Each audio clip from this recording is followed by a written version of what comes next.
Hello students, मेरा नाम ब्रजेश कुमार है और आपका हमारे यूट्यूब चैनल में स्वागत है। स्टूडेंट्स, हम लोग पिछले वीडियो में पढ़े थे इलेक्ट्रॉन वोल्ट क्या होता है और विद्युत धारा का उसमें प्रभाव, इसको हम समझे थे। तो विद्युत धारा का उसमें प्रभाव क्या होता है इसको भी बताए थे और इस पर एक सवाल भी लगवाए थे। और एक सवाल आपको लोग को हम दिए थे कि आप इसको करके लाइएगा, अगर नहीं आएगा तो फिर हम आपको समझाएंगे। तो आप लोग किए होंगे फिलहाल, तो हम आपको वही सवाल फिर से करवाने वाले हैं। देखिए, आप अपना मैच करा लीजिए, क्या सही है कि गलत है। ठीक है, तो चलते हैं हम सवाल पर।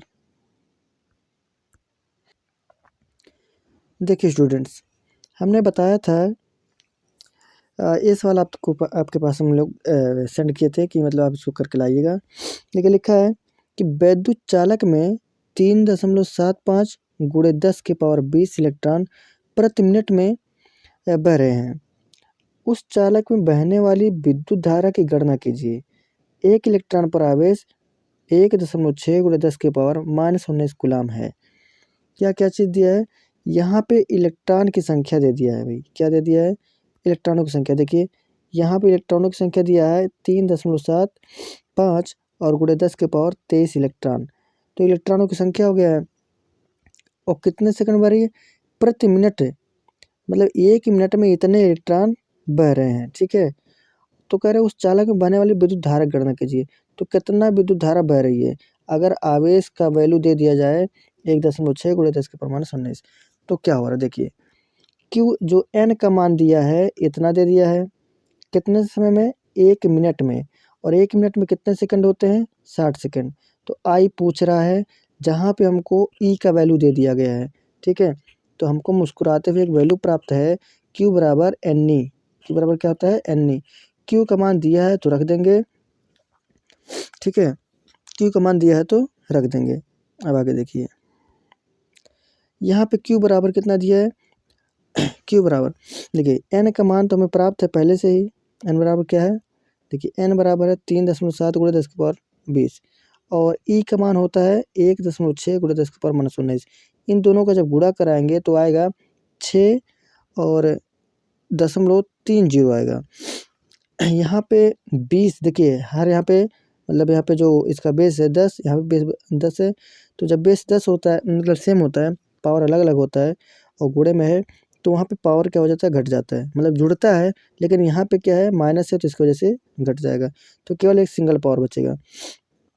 अगर इसको हम 100 से गुणा करते, सॉरी 10 से गुणा करते हैं, तो एक अंक दशमलव दाएं तरफ खिसक जाएगा, जो जिसको हम पढ़ेंगे क्यू बराबर 60 कूलाम। ठीक है, इस प्रकार से हमको क्यू का मान पता चल गया। अब हमें निकालना है धारा, तो एक पता है सूत्र।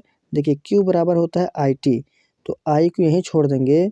ठीक है, और टी यहाँ पे गुणे में है तो इसके नीचे आ जाएगा क्यू के, तो हो जाएगा आई बराबर क्यू बाई टी। तो आई बराबर हमको क्या मिल जाएगा? क्यू का मान 60 पे था और टी का मान भी 60 सेकंड है, तो काटेंगे तो कितना आएगा? 1। तो जो आई है एम्पियर, वो कितना मिल जाएगा? 1 एम्पियर की धारा मिल जाएगा। तो इस प्रकार से जो इसका वैल्यू है, इसका आंसर जो आया 1 एम्पियर आया। ठीक, अच्छे से समझ में आया होगा। अब इसके आगे हम चलते हैं। देखिए, अब हम पढ़ेंगे विद्युत सामर्थ्य अथवा शक्ति क्या होता है, मतलब इलेक्ट्रिक पावर क्या है। तो देखिए, बहुत इजी तरीके से इसमें भी कई सूत्र मिलेंगे आपको। ठीक है, देखिए लिखा है विद्युत सामर्थ्य अथवा शक्ति यानी इलेक्ट्रिक पावर किसी विद्युत परिपथ में विद्युत ऊर्जा के व्यय होने की दर को विद्युत सामर्थ्य कहते हैं। इसे पी अक्षर से प्रदर्शित करते हैं। मतलब कोई चालक तार है आपके पास, ठीक, इसमें बहने वाली जो विद्युत धारा है, ठीक है, तो जब धारा बह रही है तो जितना ऊर्जा खर्च हो रही है, तो वही खर्च होने की जो दर है, रेट है, यानी समय से हम भाग दे रहे हैं। ठीक है, तो वही किसके बराबर है? पी के बराबर है, मतलब सामर्थ्य के बराबर है। तो यहाँ देखिए लिखा है सेम। ठीक है, यानी कोई विद्युत परिपथ है, उसमें जो धारा व्यय हो रही है, सॉरी जो ऊर्जा व्यय हो रही है, जो ऊर्जा खर्च हो रही है, उसी को हम क्या कर रहे हैं? विद्युत सामर्थ्य। इसे पी अक्षर से प्रदर्शित करते हैं। सामर्थ्य बराबर ऊर्जा बटे समय, या इसको लिख सकते हैं सामर्थ्य को P से, P बराबर W/T। तो इस प्रकार से P बराबर W/T हो जाएगा। ठीक, इनका मात्रक क्या होता है चलिए देखते हैं। देखिए मात्रक कह रहा वैद्युत सामर्थ्य का मात्रक P बराबर होता है W/T, और W यानी जो कार्य है या फिर कह लो ऊर्जा, इसको हम नापते हैं जूल में, समय को नापते हैं सेकंड में। तो जूल/सेकंड को हम वाट भी कहते हैं। क्या कहेंगे? वाट। यानी P का जो मात्रक है वाट कह सकते हैं, या सूत्र के हिसाब से जूल/सेकंड कह सकते हैं। तो P बराबर जब W/T के हिसाब से जूल/सेकंड होगा। आपके पास एग्जाम में जूल/सेकंड करके दे देगा, तो आप कंफ्यूज ना होइएगा। इनका P का दो वैल्यू है, यानी दो मात्रक है, एक जूल/सेकंड, एक वाट है। अब P बराबर लिखा है वाट, यानी एक वाट की परिभाषा हम क्या देंगे? तो देखिए इसी सूत्र के हिसाब से हम इसकी परिभाषा दे देते हैं, बहुत ही इजी तरीके से याद हो जाएगा। देखिए कहा है कि यदि किसी वैद्युत परिपथ में, परिपथ मतलब कोई चालक तार है जिसमें वैद्युत धारा प्रवाहित हो रही है, तो किसी वैद्युत परिपथ में 1 जूल/सेकंड की दर से ऊर्जा व्यय हो रही हो, तो परिपथ की वैद्युत शक्ति 1 वाट होगी। मतलब कोई चालक तार में या कोई परिपथ में 1 जूल की ऊर्जा 1 सेकंड में खर्च हो रही है। 1 जूल की ऊर्जा 1 सेकंड में खर्च हो रही है, तो समझिए क्या हो रहा है, उसकी जो सामर्थ्यता होगी या शक्ति होगी 1 वाट की होगी। जैसे लिखा है यदि परिपथ में V वोल्ट का विभवांतर पर 1 एम्पीयर की धारा T सेकंड तक प्रवाहित की जाती है, तो व्यय ऊर्जा, अगर कोई वैद्युत परिपथ है उसमें विभवांतर V जोड़ देते हैं, अगर धारा I T सेकंड तक प्रवाहित करें, तो जो व्यय ऊर्जा होगा W बराबर VIT होगा, यानी V का गुणा I का गुणा T का गुणा कर लेंगे, तो जो ऊर्जा मिलेगा W बराबर VIT हो जाएगा जूल में। ठीक, हम जानते हैं कि P बराबर होता है W/T, पाए हैं अभी थोड़ी देर पहले। ठीक है, तो एक चीज़ देखिए यहाँ पे, अभी हम पाए हैं P बराबर W/T। फिर देखिए यहाँ पे P बराबर W/T है, W का मान क्या पता है? W का मान है VIT, वही W का मान हम इसी में रख देंगे, तो हो जाएगा VIT/T। T से T कट जाएगा, तो P बराबर क्या हो गया?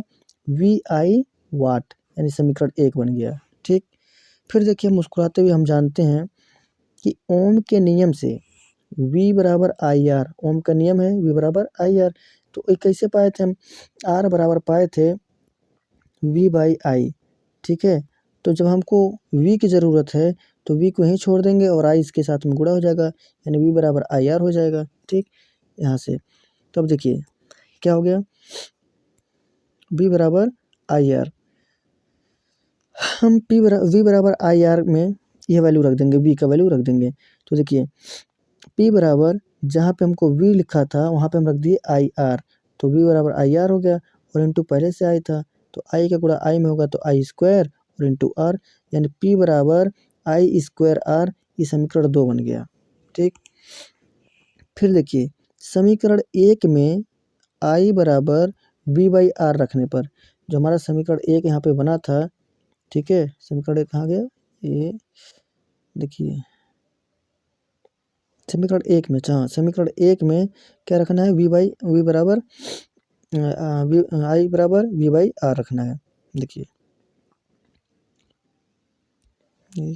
हाँ देखिए समीकरण 1 में I बराबर V/R रखना है, तो समीकरण 1 तक क्या था?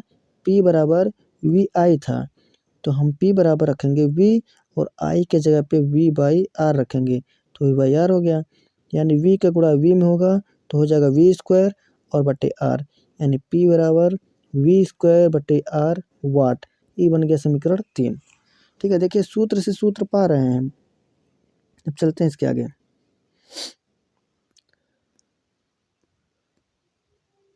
देखिए अब यहाँ पे जो वैद्युत सामर्थ्य है इसका मात्रक क्या है? हम पा गए थे मात्रक, वाट होता है, जूल/सेकंड होता है, लेकिन इनके छोटे और बड़े मात्रक भी देख लेते हैं क्या है। देखिए यहाँ पे लिखा है विद्युत सामर्थ्य का छोटा मात्रक वाट है और बड़ा मात्रक जो है यह किलोवाट, सॉरी, विद्युत सामर्थ्य का छोटा मात्रक वाट तथा बड़ा मात्रक किलोवाट व मेगावाट। ये बड़े बड़े मात्रक हैं, किलोवाट मेगावाट, ओ सॉरी, ठीक। अब देखिए 1 किलोवाट बराबर कितना होता है? 1 किलोवाट बराबर कितना? 1 किलोवाट बराबर 10 की पावर 3 वाट। किलो के हिसाब से 3 हो जाएगा और मेगावाट कह रहा है तो 10 के वाट, ठीक है, इस प्रकार से। यानी यांत्रिक ऊर्जा में क्रिया करें यांत्रिकी में शक्ति का मात्रक अश्व शक्ति होता है, यानी हॉर्स पावर, जिसको कभी कभी बोलते हैं ना गाँव पे। पहले कोई ट्रैक्टर कहीं पे धान उनके जब बुआई होता है तो उस टाइम पे लेवा करते समय कहीं पे फंस जाता था, तो लोग कहते थे कि इतने हाथ पावर का ट्रैक्टर उलझ गया, फंस गया, ऐसे कहते थे। तो हम कहते भाई ये हाथ पावर बहुत ज़्यादा डिमांड चल रहा था, ऐसे इतना हाथ पावर का, इतना हाथ पावर का है। लेकिन बाद में पता चला कि हाथ पावर नहीं बल्कि हार्स पावर था, लोग गलत बोलते थे, लेट में समझ में आया। तो देखिए वही चीज़ है कि एक अश्व शक्ति यानी हॉर्स पावर बोला जाता था। एक हॉर्स पावर यानी एचपी बराबर होता है 746 वाट। एच माने हो जाएगा हॉर्स और पी से पावर। एक हॉर्स पावर बराबर 746 वाट, ठीक। अब इस ऊर्जा की हम माप करेंगे, कैसे नापेंगे? वैद्युत ऊर्जा की माप। देखिए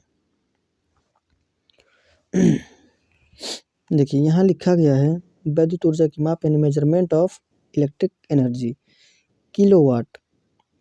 क्या है? किलोवाट घंटा।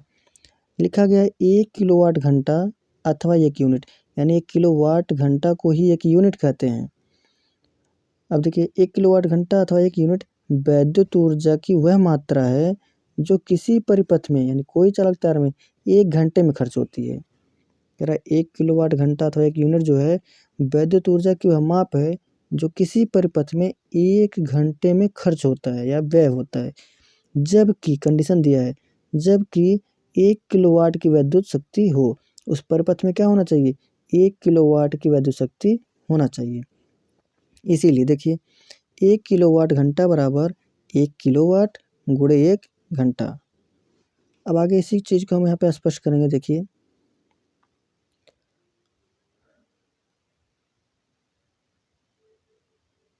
देखिए यहाँ पे लिखा गया है यदि किसी परिपथ में V वोल्ट के विभवांतर पर, कितना वोल्ट विभवांतर हो? V वोल्ट का विभवांतर पर I एम्पियर की धारा T घंटे तक प्रवाहित हो। V वोल्ट का विभवांतर है और उसमें I एम्पियर की धारा T घंटे तक प्रवाहित होती है, तब परिपथ में व्यय ऊर्जा कितना होगा? तब देखिए व्यय ऊर्जा W बराबर जो विद्युत शक्ति है और गुणे समय है, मतलब P इंटू टी। क्या हो जाएगा? P into T. ऐसे देखिए जो W बराबर है P और इंटू टी क्यों हो रहा है? P बराबर क्या होता है? VI होता है। P बराबर क्या होता है? VI और T का मतलब T घंटे, देखिए समय के लिए T घंटे हो गया। VI वाट में, देखिए वाट को हम किलोवाट में बदल दें, 1 किलोवाट बराबर 1000 वाट। तो P/I जो लिखा है यहाँ पे हम वाट को किलोवाट में बदल दिए हैं तो 1000 से भाग हो गया इंटू T घंटे। अब देखिए VI और T का गुणा हो जाएगा तो VIT बटे 1000 हो गया, किलोवाट गुणे घंटे। तो ये क्या हो गया? W बराबर VIT बटे 1000 किलोवाट। तो जो वह ऊर्जा होगा वो क्या होगा? VIT बटे 1000 किलोवाट घंटे। देखिए यहाँ पे इसी से पैटर्न पे एक सवाल है, उसको भी देख लेते हैं। देखिए यहाँ पे एक सूत्र है, पहले सूत्र को देखते हैं। अगर हमको दिखाना है कि 1 किलोवाट घंटा में यूनिटों की संख्या, 1 किलोवाट घंटों यानी यूनिटों की संख्या, तो यूनिटों की संख्या जो निकालने के लिए हम वोल्ट का, एम्पियर का और घंटे का गुणा करके 1000 से भाग देंगे। मतलब ये क्या चीज़ लिखा है? V लिखा है, I लिखा है, T लिखा है। अगर हम V और I का गुणा कर लें तो क्या हो जाएगा? वाट कहलाएगा। और जो घंटा है तो पहले से ये बटे 1000। मतलब चाहे ये वाला फार्मूला लगाएं चाहे ये वाला बात अक्के है। ठीक, देखिए एक सवाल लिखा गया कि कोई विद्युत मोटर 220 वोल्ट के विद्युत स्रोत से 5 एम्पीयर की विद्युत धारा लेती है। कितना एम्पीयर की धारा है? 5 एम्पीयर की। मोटर की शक्ति निर्धारित कीजिए। 2 घंटे में मोटर द्वारा उपयुक्त ऊर्जा की परिकलन कीजिए। देखिए वोल्ट कितना दिया है? 220 वोल्ट। धारा कितना है? 5 एम्पीयर। समय कितना है? 2 घंटे। तो घंटे को अगर हम बदलेंगे सेकंड में तो 60 दूना 120, 120 में 60 का गुणा करेंगे तो 7200 सेकंड आ जाएगा। हमें एक मुस्कुराते हुए सूत्र प्राप्त हुआ था, W बराबर VIT बटे 1000। तो यहाँ पे हम वैल्यू रख दे रहे हैं। W बराबर V का मान है 220, देखिए 220 है, और I का मान है 5 एम्पीयर रख दिए, और T का मान 7200 रख दिए। अब यहाँ पे हम जब गुणा करेंगे इनका तो ये हो जाएगा 5 का अब करेंगे 220 में तो हो जाएगा 1100, और 7200 ऐसे था, ऐसे मुस्कुराने दीजिए इनको। 3 0 काट देंगे तो बचेगा अपना कितना? 7920 यानी 7920। तो W बराबर हो गया 7.92 गुणे 10 की पावर 3 किलो जूल। ये कैसे हुआ? क्योंकि देखिए यहाँ पे एक अंक पे, फिर यहाँ 2 अंक, फिर यहाँ 3 अंक, 3 अंक के बाद दशमलव लगाए हैं तो 3 ठो पावर ऊपर प्लस में आया है, यानी बाईं तरफ दशमलव को लेकर जाएंगे तो जो चिन्ह है पावर का प्लस में आएगा, अगर दाएं तरफ लेकर जाते तो माइनस आता है। तो इस प्रकार से आपका यूनिटों की संख्या तक हम यहाँ पे ख़त्म कर चुके। ठीक है, अच्छे से समझ में आया होगा। और इसके आगे हम देखते हैं क्या है। ठीक, इसके आगे के जो प्रोसेस है, इसके आगे के जो चीज़ें हैं, इनको हम पढ़ेंगे अगले वीडियो में। तो आई थिंक समझ में आया होगा। यदि वीडियो आपको अच्छा लगा तो हमारे चैनल को लाइक करिए, सब्सक्राइब करिए और शेयर करिए। मिलते हैं अगले वीडियो में, तब तक के लिए हंसते रहिए, मुस्कुराते रहिए, पढ़ते रहिए। मिलते हैं। जय हिंद।